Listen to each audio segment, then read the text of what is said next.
all sorts of stuff. What is this? I just dropped a spoiler on something that I'm working on. I think you might get a kick out of. Give us something to chat about there. You're asking about some of the stuff I'm doing on my own. So I created this collapsible circuit. You familiar with collapsible circuits? Like, not at all. So okay, so what it is cool. I made essentially it's an IED, and the way it's triggered is you can put copper paint on a piece of paper, and then when you hook your blasting cap up to that, if there's continuity through it and everything, it's a circuit, right? So I have it running through a separate blasting machine so that once that circuit's broke, it will trigger a zero delay blasting cap. You want to talk about a nerve-wracking moment when you're checking continuity on that thing and you're hooking it up, because I wanted to use an inert 40 millimeter round to be able to explode this alien head. So to be able to get it to look like it's actually exploding on camera, I had to do it with this collapsible circuit thing. So it was pretty nerve-wracking, but that's like a little spoiler on something I've been working on. That's really cool. Yeah. So for those listening, he's shooting an alien head and it's exploding into green goo. That's really fucking cool. Someone held a gun to my head and said, "Figure out how to do this." I would just lay down and let them kill me. What's the 40 being launched out of? It's out of, it's like an M203, but it's one of those Chinese like knockoffs. Yeah. Spikes makes a cool one. Yeah. I don't know if they took that or not. I'm sure they did. I'm sure they did. Yeah. I'm sure they did. They told me they took everything. I have it under good authority. They're very good at finding things. Yeah. Yeah, I was talking about that last week. I was obviously talking about the first time they raided my house. When that was a situation like ATF was in the living room and they had this big list of like my registered stuff, and they're like, we're not coming up with a couple machine guns here, and they're looking at me like I've done something wrong, and I'm like, well, they're in my bedroom. They're like, we searched the bedroom quite well, sir. And I'm like, mind if I take a look? I'm like, help yourself. And I walk in and I just like, I know exactly where the machine gun is, and I just like reach between two pairs of blue jeans on a rack and go, ka, and I've got an M4, and I'm just like, this the one? And he's I won't use his name, but the head of the field office looks at his agent like, you've just humiliated me in front of Mr. Myers.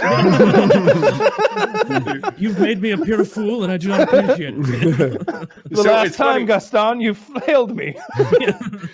You're definitely on, let's say, the unfavorable end of that situation. I will say I've had a very favorable situation in an audit inspection where they came and I was completely caught off guard, very much like you in that situation where it was like, hey, we've got this list. Where are these things? And again, I won't use names, but I was like, I don't know. Like I didn't do that form. That's not mine. Like what is it? What's the serial number? It's a 20 millimeter? What? Like, oh, that's the dude I paid like 2 or 3 years ago. He already formed it, and he's been sitting on my money and hasn't shipped me the rifle. And I was like, yes. Now I got the ATF on my side, breathing down his neck. And they're like, hey, you know that thing that's in your possession? You better ship that out this week. Or if it's not finished, you need to finish it this week because you've already formed it to this guy and it should be in his safe. And I was like, yes, I've been trying to get this freaking rifle for years now. And dude's been sitting on it. That's shocking. So you paid for it and it took him years to deliver, and you didn't. Yeah, some of these specialty refund, or is that just? It doesn't really work with these guys, not the big bore guys. Like a lot of these specialty shops and stuff like that, they're like, we'll get around to it when we get around to it, and you pay us first. And it wasn't I don't want to say. Do I know him? You may. I don't know if you're working with him personally, but he is Florida. Yeah. I know him real well. Okay. Yeah, I've worked Yeah. with him a couple times. Yeah. We have a fire. Maybe have a fire a few years back. I don't know. Suspicious circumstances. Probably. Who knows what happened?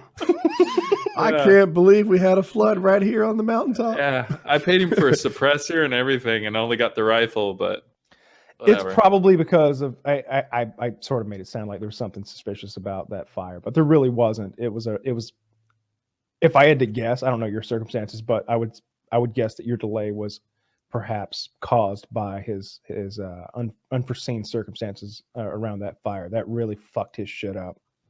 He was relegated to like a garage. Oh, right. For a year or so, because he lost like it was millions. He only had like 1 or 2 show rifles left because the rest of them were in the fire. Basically, people broke into his factory, realized they're on candid camera, and the DVR is locked in a big boy safe, and so they burnt the whole facility down. And in it was like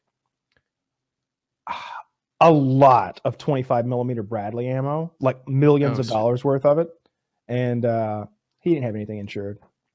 Yeah, I've talked to a few guys in the community, like Dangerous Bob and some of them, and they're like, yeah, no, that's just how this dude operates. He's it's like pulling teeth to get stuff done. So I was like, all right, well, cool. But hey, that was awesome that like the ATF, they were like I've never been so like, oh shit, what did I do? What did I do wrong? What did I do wrong? And they're like, hey, where are these things? I'm like, when you've got lots of stuff on your books, it can be like those moments where you're like staring at a serial number and like some abbreviation for a rifle or a thing, and you're just like, my heart would drop. It would go boom, boom, boom, boom, boom, boom, and I'm like, I don't recognize this. I don't know what this is. I don't know what this is. I don't know what. Oh, it's this. Oh, it's this. This is it.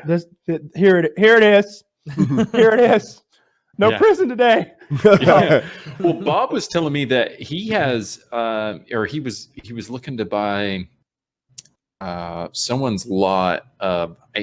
Don't quote me on it, but it was ammunition. So it was like 30 millimeter from like A10s or something like that, and every single round was serialized, and it was like 40,000 rounds. And so in that audit, they have to go through 40,000 serial numbers.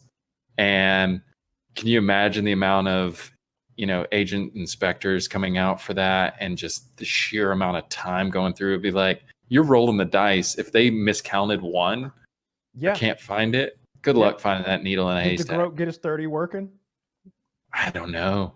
God, James is another dude who's so hard to get motivated. Yeah, absolutely. Yeah, he doesn't need to work. Dangerous Bob is such a fun guy. I mean, the guy's name is Dangerous Bob for those listening. Mm-hmm. Like Odd Fella, missing a finger or two.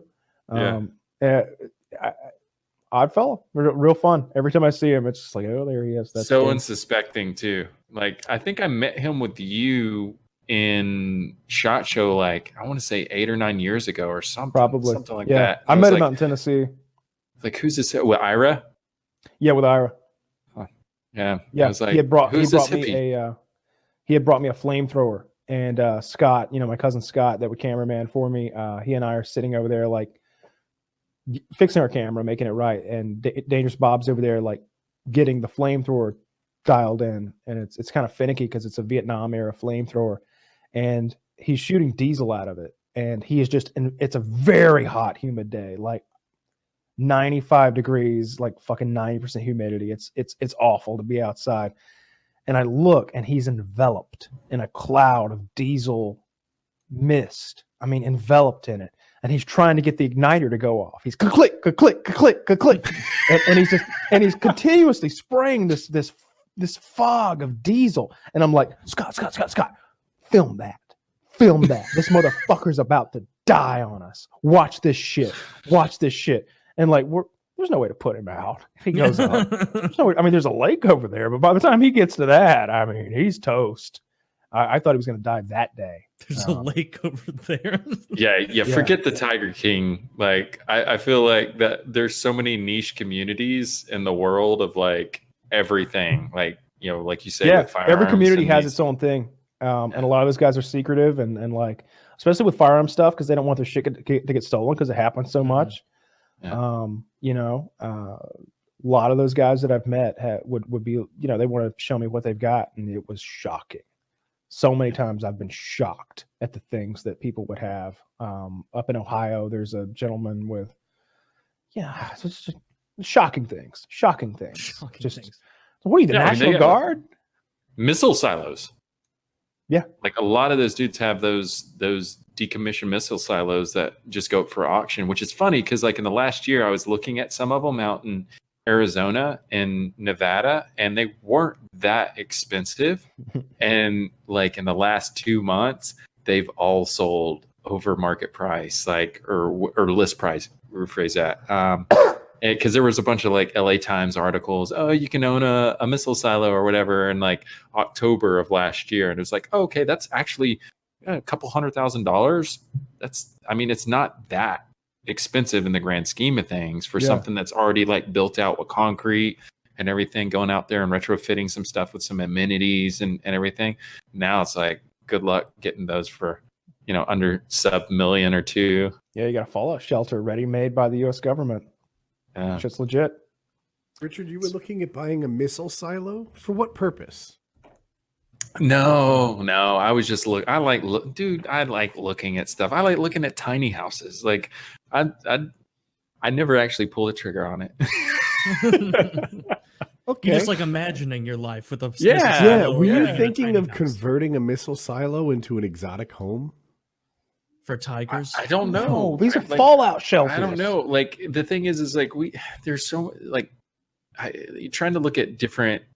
I like the Airbnb model of adventure vacation lodging, right? Where it's like, you know, people put tiny houses on exotic ranches in Texas or whatever that is, right? Or go stay at this missile silo for the week, and it's like a bunker or something like that. That was wild hair. I can't judge too much.